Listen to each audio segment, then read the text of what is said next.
I've become reluctant to recommend new channels since the last new channel that I recommended turned out to be a dud and is now telling people that Megan Cole has 1 million children, that people thousands of miles away were involved with Kiely's disappearance and who knows what else. I will give a huge shout out here to Mark Molina, who is a solid, intelligent, well-educated creator who does his research and creates great content.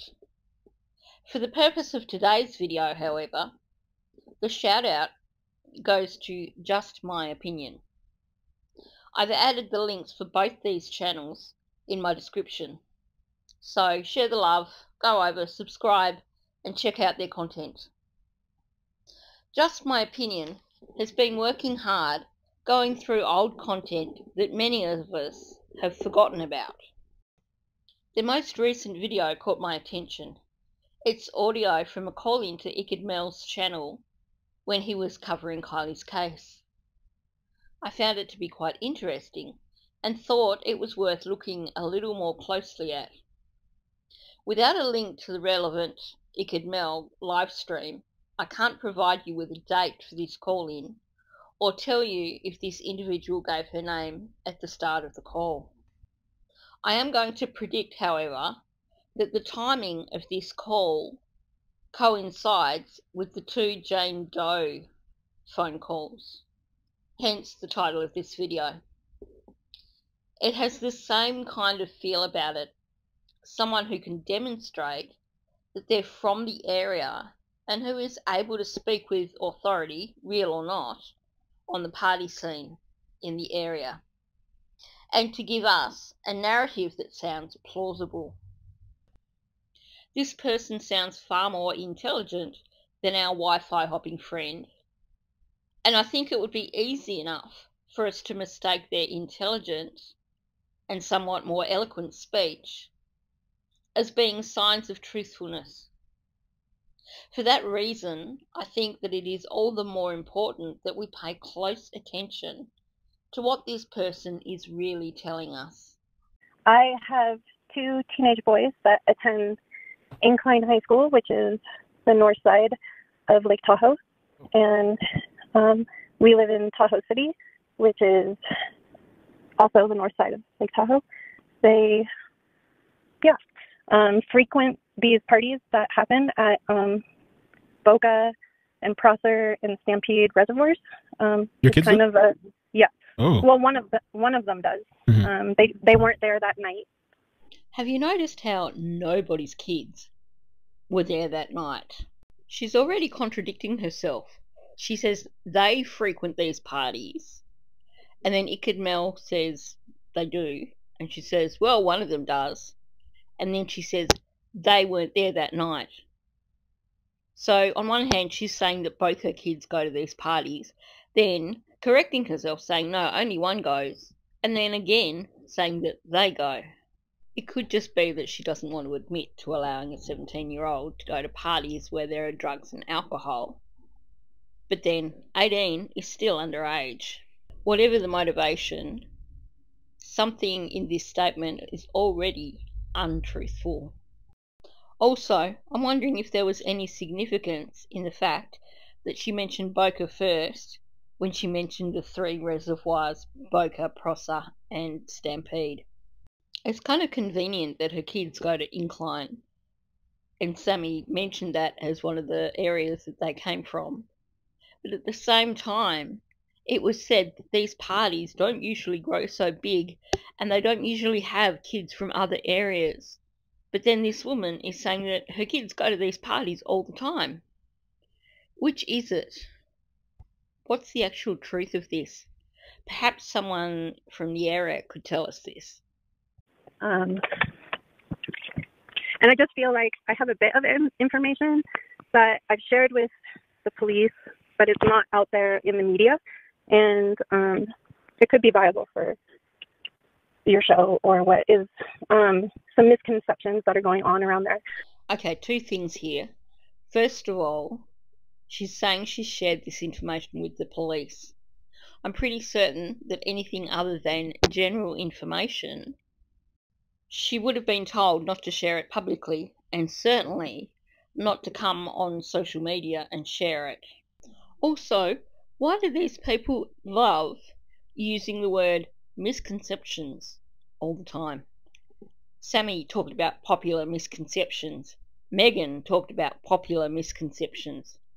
She was at least a little bit original and said some misconceptions, but you get what I'm saying. About what happens or about these parties. Yeah. So tell me. Well, you can say anyway. I guess, like, what are the misconceptions? What's those parties like over there? Well, I think a good background of the terrain is pretty important. We live in a very, very rural area. There's probably a lot of body of water in that general campground. Like I said, there's Stampede Reservoir, there's Boca Reservoir, there's Prosser Reservoir. And on these back dirt roads, they all lead to an inlet, a private campground, a private beach spot, a private party scene. And there's hundreds of kids spread out throughout miles and miles of campground. And so they're not just coverage in one general area. And it would be very easy for her car to get lost in hundreds of miles of backcountry access through ATV. Her car could handle those dirt roads. So she could be anywhere, really. Mm-hmm. Yeah. On the surface, this sounds like a fair point.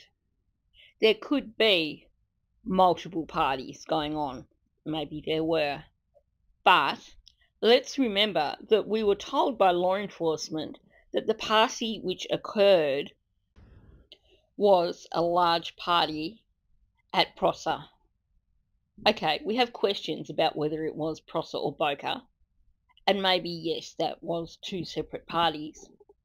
But regardless of the location, or if there was an after party, the accounts that we hear constantly refer to a party, the party. They don't talk about one of the parties.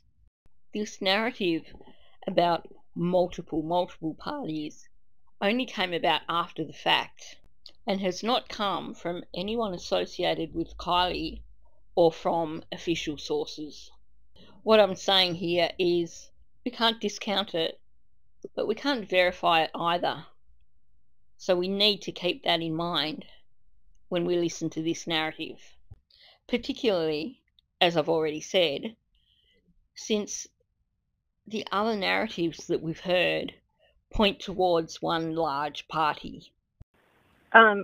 My problem is the parties that have been happening out there and what actually goes down, and the unawareness of the parents and letting their kids go out there and thinking they're just camping and having a good time. And in reality, there's college students and 40-year-olds and drugs being thrown and donated and pushed, like literally thrown in these as young as 14 years old little girls. And it's tragic. It really is. And I just want the kids to start talking and the parents to start listening. Does anyone else find it to be a major red flag that this woman, on one hand, talks about her children going to these parties and she seems quite happy with them doing so, and then next thing you know, she's talking about adults as old as 40 attending these parties and pushing drugs onto kids, giving them away as freebies, and saying parents need to get real, basically. As a parent, if you knew that this is what was going on at these parties, why would you allow your children to go to these parties? And also, why did she not report them to authorities before the night of this party? Obviously, the knowledge she has, if she's saying her kids didn't go to this party, comes from before this actual party. She sounds intelligent enough, so it makes me wonder if she's legit. Does this person really have a 17-year-old and an 18-year-old child? Or is this yet another one of these people that rang up to insert themselves to push a particular narrative? and not reacting. They're not sharing because they're scared. And yeah, that's my advice, and that's what I've gotten from my boys. And they're 17 and 18. And why does she need to remind us that her boys are 17 and 18? To me, this is a bit of a red flag, like she's trying to push a narrative. These are my invented sons that are 17 and 18. So I've got to remember to make this point. I'll make it a few times just to be sure. The thing with these kids up here, they're top scholars, they're amazing, they're athletic, they're and I know Kiely was one of them. I know Sammy is one of them. It's unfortunate that people are blame shifting. You know, Sammy is a dear friend and just trying to help. Ronnie's a good kid and just trying to help. So, bam. That there tells us so much, that one statement. Sammy is a dear friend and just trying to help. You're a parent with 17 and 18-year-old children, as in your children are the same age as Sammy, and yet you refer to her as a dear friend. Isn't that a little bit odd? And then referring to Ronnie as a good kid. I thought Ronnie put himself out there as being a married man with children. So we know now that this phone call has come in after the Ronnie calls, and this would therefore also be after people started questioning the validity of Ronnie's calls. Is this someone else in Sammy's camp coming forward to try and push a narrative to try and clear Sammy? Because right now, that one statement says to me that exact same thing. It also screams out, proceed with caution. This person is calling in to push a narrative. And from what they've just said, it sounds like what they are trying to push, what they are trying to convince us of, is the fact that Sammy is innocent. And also to support Ronnie and tell us that Ronnie isn't a fake and everything that Ronnie said is true and that Ronnie is a good kid, we should believe him. So bearing in mind that this person clearly does have an agenda, let's continue to listen to what it is that they had to say. I hope that we can stop misdirecting the focus and concentrate on getting footage and who saw her last. Someone saw her. So that's what really needs to happen. I hope we can stop misdirecting the focus. As in, I hope we can stop looking at Sammy. Let's concentrate on these other things. And yes, she is correct. The focus should have been searching for Kiely at that point in time. But I think we also needed to focus on Sammy, and it's a shame that law enforcement weren't doing so a little more than what they were, if they were at all. Well, thank you. So your kid goes out there, like you're worried too, like are they participating in some of the stuff going on when you go out to those parties? Well, of course, I guess, like he's a kid. Wow. Would a parent really say that? Well, of course, he's a kid. Sure, my kid goes out there and participates in all this illegal shit that's going on and gets into all these drugs and shit. Like, hello? I'm sorry, but the way that was said made me wonder if this really was a teenager or a young adult making this call in, pretending that they were a parent. Particularly given that they had only just finished saying that parents should wake up and pay attention to what's going on. If you're saying something like that, to me that sounds like you are making a judgment on these parties and saying that they are bad and that parents need to pay attention and have a look at what's going on. And then you brush off the whole thing with, sure, my kid's a teenager, why wouldn't he go to these parties? It doesn't match what you are saying. Yeah. And like drugs and stuff like that too? Well, my son not particularly, but he's seen all this stuff that's been donated and given. How's it donated? People donate drugs out there? Like they just give it to people for free or whatever? Well, there's older guys that come, like 20 through 25, It's a really long time since I've listened to any of the Ronnie stuff, but I think she's almost word for word saying what Ronnie was saying. Also, once again, if she knows all this stuff is going on, why is she so relaxed about her kids attending these parties?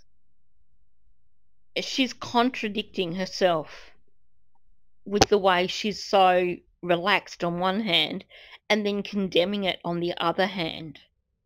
It doesn't make sense to me. And they just offer free bong reps, like the other friend was saying. They push it. They literally and then there's kegs, so they do keg stands. There's mushrooms, there's cocaine, there's a plethora of things being thrown at innocent children that are just really they've had a really tough few years and trying to get away from it all and have a good time and go camping with their friends and not have creepy college students come raid their parties. It's really, it's messed up. So I don't know. Once again, she's so matter of fact about the things that are apparently happening at these parties. And yet she's okay with her kids going to these parties. And she's talking about how the parties are messed up with these creepy college kids.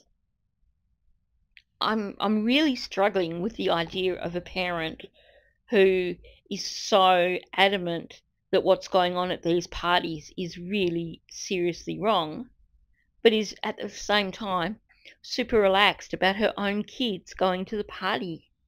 And this isn't necessarily saying that she's being dishonest. It's just saying that what she's saying is contradictory. And to me, I'm struggling in my head to make sense of that. And I think another important note is the age range of kids was from 14 and then to adults age 40. And the realist, yes. I know of one particular person in particular that was 40 years old and attended the party. Once again, pushing Ronnie's narrative. Your kids weren't there, so how about telling us how you know that this 40-year-old was at the party? Right now, it sounds like the same story that Sammy and everyone was pushing, that someone bad was there and that they told Kiely they would drive her home, but they didn't. We're supposed to focus on this mystery 40-year-old and consider that they were responsible for something nefarious. And the accurate numbers of how many people were there were 300 to 500. The police are minimizing it or what, I don't know why, but there is some misinformation about how many, and I'm talking about miles and miles and miles of campgrounds where there's just small 50-person parties everywhere. Oh. So just giving you more of a sense of what happens up here. Police did say that they spoke to several hundred children who had attended the party. So I think there is definitely some accuracy here in saying 300 to 500. I think 500 is possibly a little bit of an exaggeration. But at the same time, I also question this notion of there being multiple parties with only 50 kids here and there, when we hear other accounts that are supposed to make us think that there was a huge party somewhere. Perhaps the party was spread out, but I personally have trouble imagining it as a bunch of separate, isolated parties. Although that said, if the party that Sammy is referring to was only 50-odd kids, then she should have known every single person that was there. She should have been able to identify every single person that was there.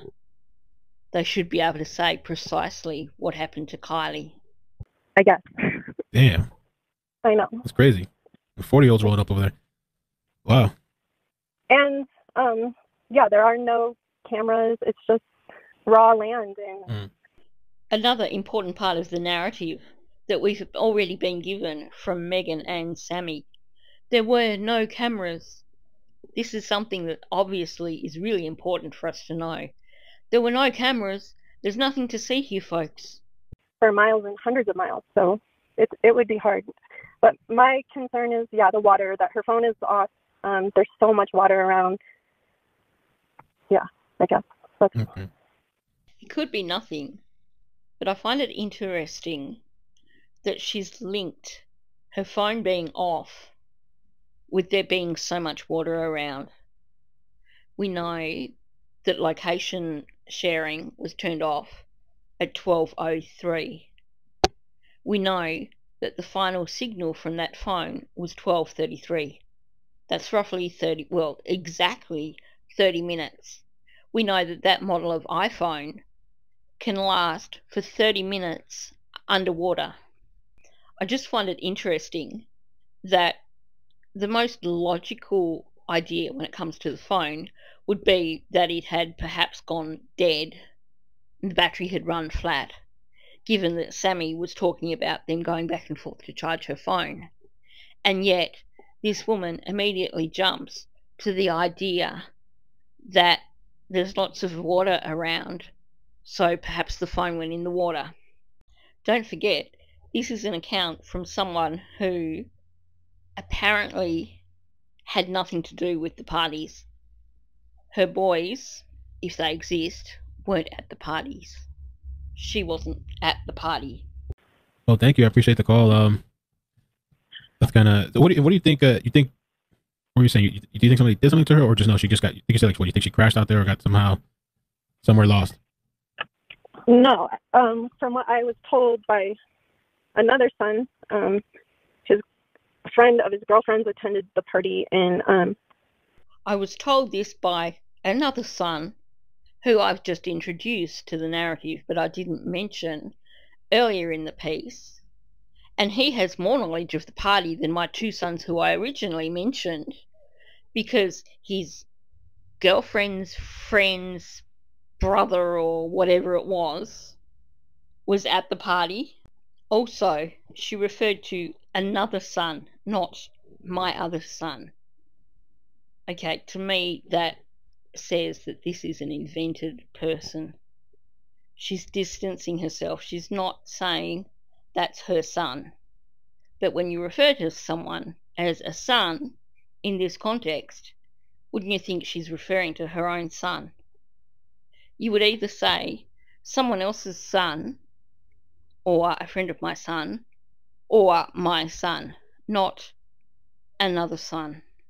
I am having trouble believing that this person was legitimately who they said they were. she said they you stand around in these circles and they pass the bong around or whatever drugs are going around. And a guy kept asking girls specifically to drive them home. Like, oh, you look a little too wasted. Can I drive you home? And she reported this to the police. So they have these types of stories. He was an older guy? And there you have it. There's your some other dude that we were waiting for. And this is exactly the same as Sammy's narrative. That I'm scared, or whatever it was she said, that someone offered to take Kiely home and they didn't take Kiely home. Now we're going a little bit further with it and saying, well, this dude was hanging about when people were taking bongs and saying, you look like you need someone to take you home, let me take you home. Even if someone was doing this, we know enough about Kiely to know that she would never ever have allowed some strange dude to drive her home. This really does sound like a direct effort to steer our attention away from Sammy. No, it wasn't Sammy, it was some other dude. It was this older guy who was offering to drive people home.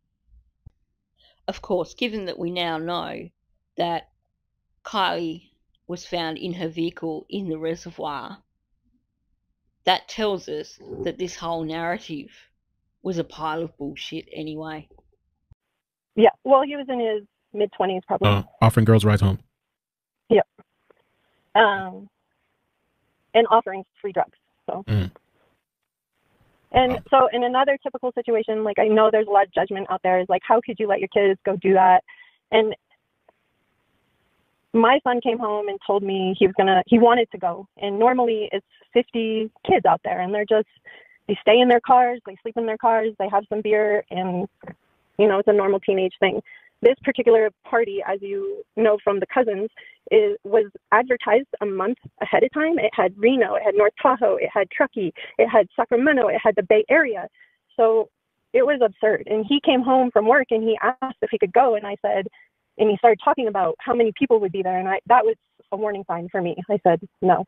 Seriously, you're okay with your son going out there where he can be given free drugs, where there's kegs, where you're happy for him to go out and have beers and then crash at the party. But the concern for you was that there was probably going to be more people than usual. Does anyone else see the contradiction in this? And can I point out too that she has once again brought up the whole Ronnie story with the cousins and saying that the invites had been out for a month. It makes me question if this actually is another individual from the same group of people who were putting out the information that was trying to steer the narrative away from Sammy.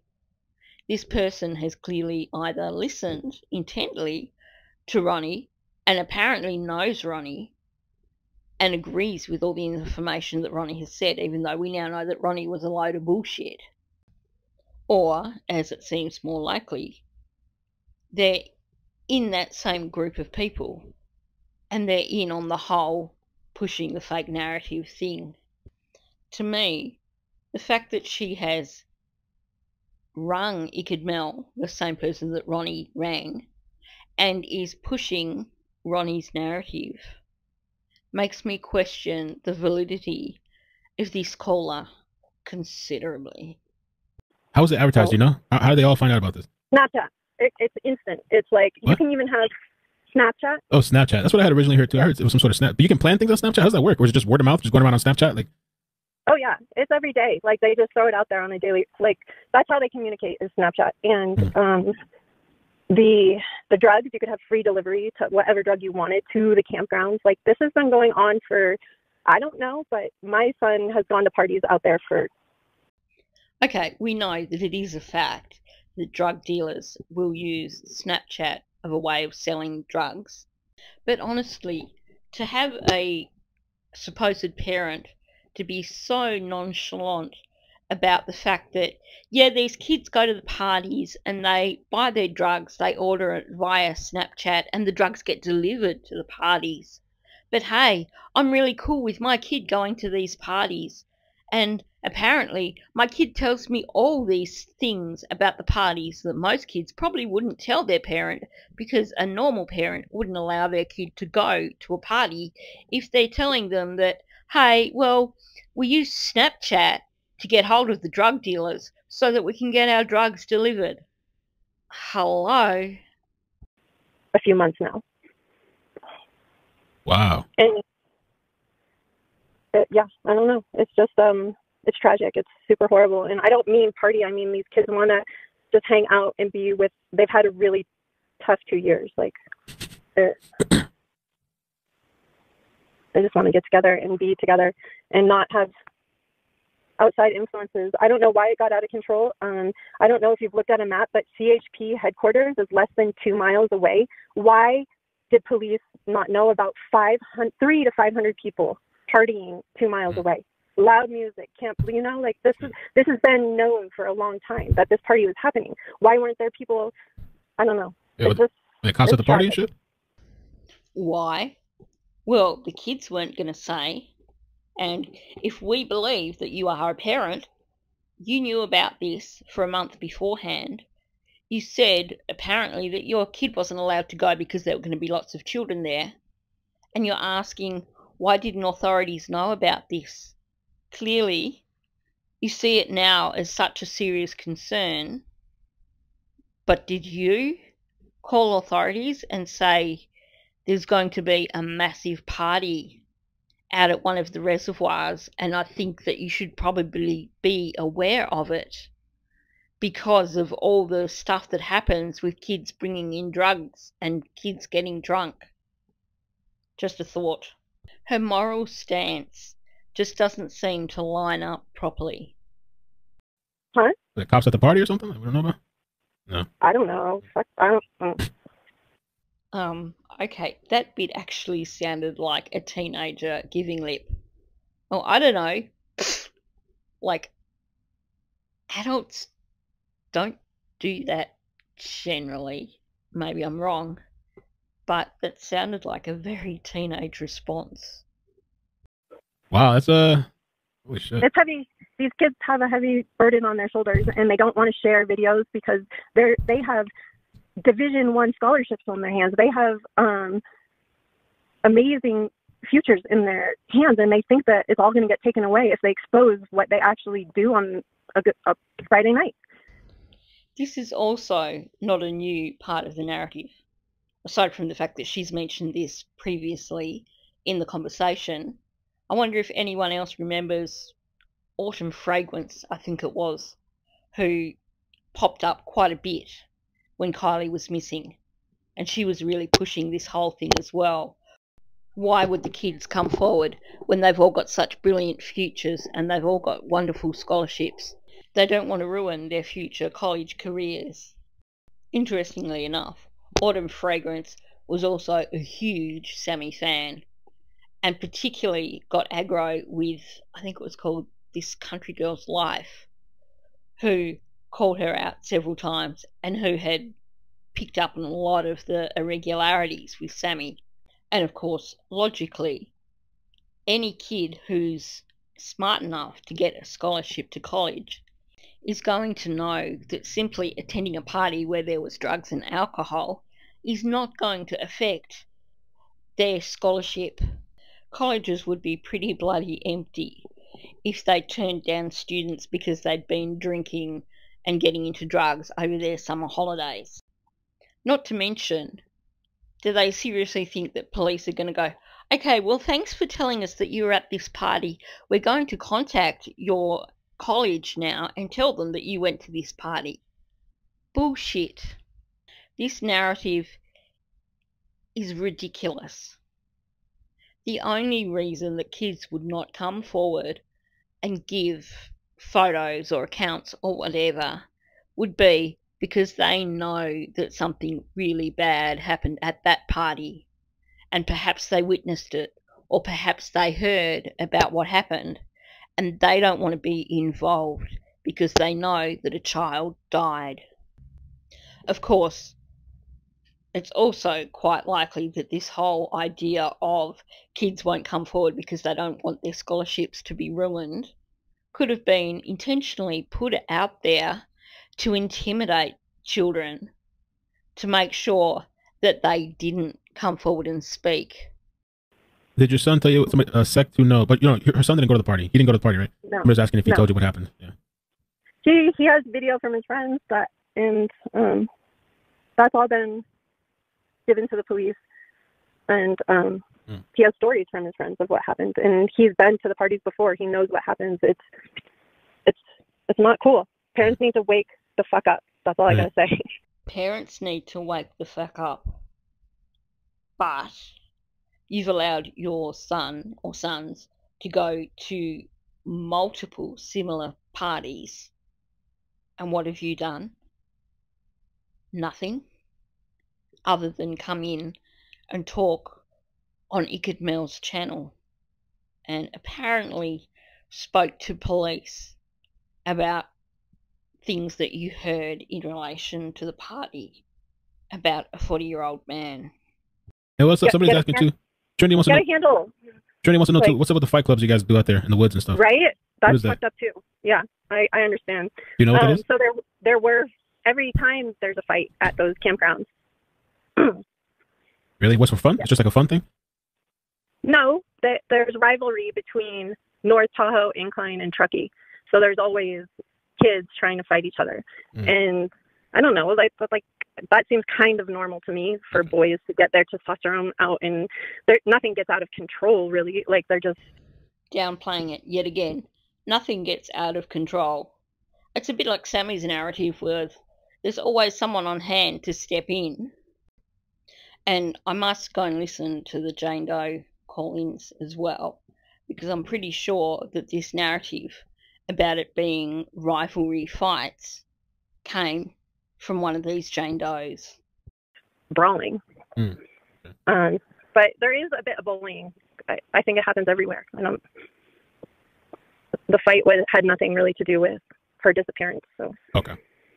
Now here's something interesting. I'm not sure if you noticed it. Here she is saying that in general she's talking about fights that occur because of rivalry or bullying. But then she switches to the fight had nothing to do with Kiely's disappearance. So suddenly, when it comes to Kiely, she is specifically talking about one fight, about the fight. That's a red flag to me. All right. yeah, all right. Thank you. Appreciate the call. Yeah. Yeah. And sharing some of the All insight. right. Appreciate it. All right. Have a good night. You too. Bye. Bye.